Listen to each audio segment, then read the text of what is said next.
So I'm sort of taken aback by how fast things are moving along. So this guy said this in 2024. Okay. And remember, ladies and gentlemen, we're not here to bully, harass anyone. We're here just to speak nothing but the truth, what to do and what not to do in certain situations. We're here to learn. That's the reason YouTube gave us all these beautiful platforms so we can teach each other, learn something out of it, and go from there. Love you guys and thank you for tuning in. Welcome to the One Hour Real Talk Show. This is your Studio Versace. My big channel was Versace Made It. So it is me here, guys. I just switched the name up. This just in, it's big. A U.S. official telling Fox thousands of Iraqi Kurds have launched a ground offensive in Iran. Decimated, destroyed, defeated. All words the Pentagon used to describe Iran's various military forces. So in this Listen to class this. this semester, I'm making three big predictions, right? First is that Trump will win in November. Second is that the United States will go to war against Iran.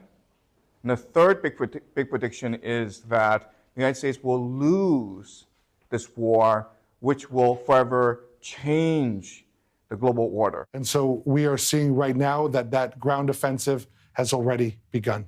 Hugely significant indeed. Kurdish forces start movements against Iran. Jonathan Conricus, your take on exactly that, the significance of a move like this and the timing right now. But Iran showing it still has the power to fight. Tehran releasing this video, showing off an arsenal of drones and missiles still capable of striking neighbours. The process that has begun will soon reach Europe if countries think that they can sit safely in a corner until this war, this conflict ends and then take a share of it. They are gravely mistaken. The fire of this war is highly contagious and will engulf the entire world. While cautious, some of America's traditional allies are preparing for a wider war. Greece is sending 2 frigates, France deploying an aircraft carrier group, 2 more frigates to the eastern Mediterranean. From the UK, HMS Dragon, its most advanced destroyer, due in Cyprus in a week. So now that I can show you guys the map, Israel's over here somewhere, if I'm not mistaken. Okay? They're trying to take this entire Arabic thing. They're trying to take out all the Arabics out, all of them. Okay? This is all biblical, guys. All these countries did not need to join none of this shit. Okay? And the only reason is because America is a bunch of bullies. They start sanctioning these countries, and the countries are fucked. So they have to bow down to us. This is why Russia and China don't like us, guys, because of Israel. Qatar says it took down 2 Iranian fighter jets in its airspace and 98 ballistic missiles. British ground troops stationed in Iraq also downed drones. Its RAF jets already in the air, shooting down attack drones over Jordan and Qatar. Israel is fighting on a different front. Pummeling Beirut, targeting Iranian proxy Hezbollah. Well, it's obviously designed to apply pressure on the Iranian regime. It is to signal to the Iranian regime that there will be pressure coming from various locations, from various ethnic groups. To put things into historic perspective, the Kurds are a large minority in you see Iran, all these but women fighting because there's no men. Okay? And that's the shame. Okay? This is the shame. This is the most disgusting thing when it comes to war. Okay, they have no men to fight war, so now they have to put the females. Okay, now one of these females is it's like having 50 American women trying to be tough. That's how tough one of these females are. Okay, and to the world, because of Israel, oh look, these are terrorists. Look, they be beheading babies. It's all bullshit, bro. not the only large minority. Like them, there are the Baluchis in the southeast. And then you look at them, right? Look how they're going to war, bro, with hand-me-down AK-47. And then they'll paint a picture that these females are like a week from creating the world's biggest bomb. Like, bro, we're tired of all these lies. Like, Azeris in the northeast, and other Look at 'em. big ethnic groups that probably already are in some stages of similar development.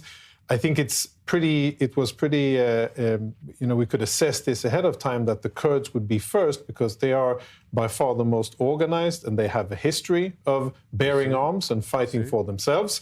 And I think this is designed mostly by the US to apply pressure on the regime. Now, to put it into, to contain it a little bit, I think we shouldn't expect things that the Kurds are not capable of. This isn't an This dude here has murdered more innocent people and kids than people that you imagine. This disgusting weirdo here. expeditionary force. They do not have the logistics or the manpower or the skill or technology to maneuver across lots of terrain and to present a military threat on Tehran or other centers of gravity of the Iranian regime. But definitely it will present pressure, and it will perhaps bring or motivate other groups in Iran to do the same thing, again, with the desired outcome to apply pressure on the regime. Now, the big question is, how will the Iranian regime respond? Will they respond by lashing out and actually engaging, allocating resources and fighting and with a lot of stress to it? Or will they make the smarter decision, kind of contain the situation and try to focus on other things that they have that are more burning?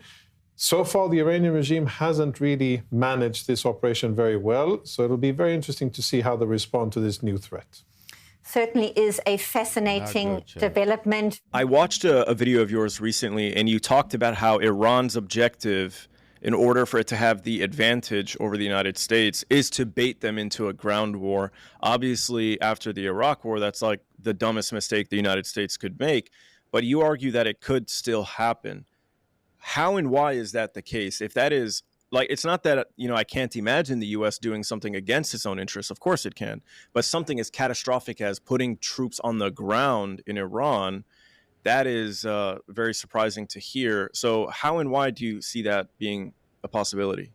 Yeah, so I use game theory analysis in order to make predictions. So I'm looking at the different actors in the region. Israel, Saudi Arabia, the United States, Iran are the four major actors. And I'm trying to figure out how they benefit as this game progresses.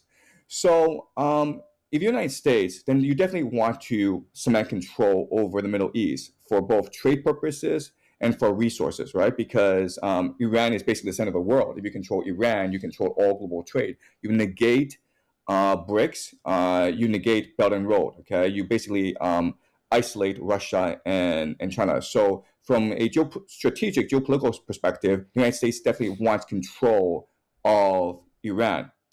But if you're Israel and you're Saudi Arabia, you don't want to become a vassal to the American empire. You don't want to become a proxy. You don't want to lose your sovereignty, especially Israel, because the entire point of the nation of Israel is to assert Jewish sovereignty, which they believe to be the biblical right. So in order for that to happen, the United States needs to be destroyed. The United States needs to lose a ground war against Iran. So Saudi Arabia and Israel are both heavily invested in seeing a U.S. ground invasion. And if you watch my previous videos, you will know that Saudi Arabia and Israel are politically very strong in Washington, D.C. They spend a lot of money. They spend a lot of resources. They've co-opted a lot of politicians. Donald Trump has a direct line to both Saudi Arabia and Israel through his son-in-law, Jared Kushner. And Donald Trump has always maintained strong relations with Saudi Arabia. Like, where was his first foreign trip overseas in the second term? Saudi Arabia, right? So Saudi Arabia has a much more influence in the Trump White House than we imagine. So both Israel and Saudi Arabia want to see a ground war. Iran wants to see a ground war as well. And there are certain steps that Iran can take to slowly provoke a ground war. If Iran at any point were to close off the Strait of Hormuz, then that will compel a ground invasion in order to reopen that Strait of Hormuz. Obviously, if Iran were to close the Strait of Hormuz, that would collapse the entire global economy, right? Southeast Asia depends on the Middle East for its oil. The Middle East needs to export its oil to be economically viable. So Iran has a series of maneuvers, a series of steps to compel a ground invasion. And the last thing that I will say is the United States military has become an imperial bureaucracy. Yep. It doesn't really have strategic foresight. It doesn't really do strategic planning anymore. It's very reactive. It's very intent on maintaining its hegemony. It doesn't really look forward. And at the end of the day, let's just say the United States loses a ground war against Iran. What are the consequences? Well, the major Well, nobody will respect us. Our power will drop. Okay, our respect would drop. Everything would drop. Everything will crumble. And I told you guys that's what Israel wants. I'm telling, bro. All because of this fucking greedy money whore, Trump. Consequences is you have these very unpleasant congressional testimonies in Remember Washington, these D.C., things, where the U.S. military is harangued by congressmen. That's about it. I mean, it's not a big deal if the United States loses a ground war in But it Iran. is. But you have these very powerful actors that want to compel a ground war. Yeah. And that's why, using game theory, I think a ground war is more likely than it is not. You see, chat? I love you guys. See you in the next video. I hope you enjoy this. Peace out.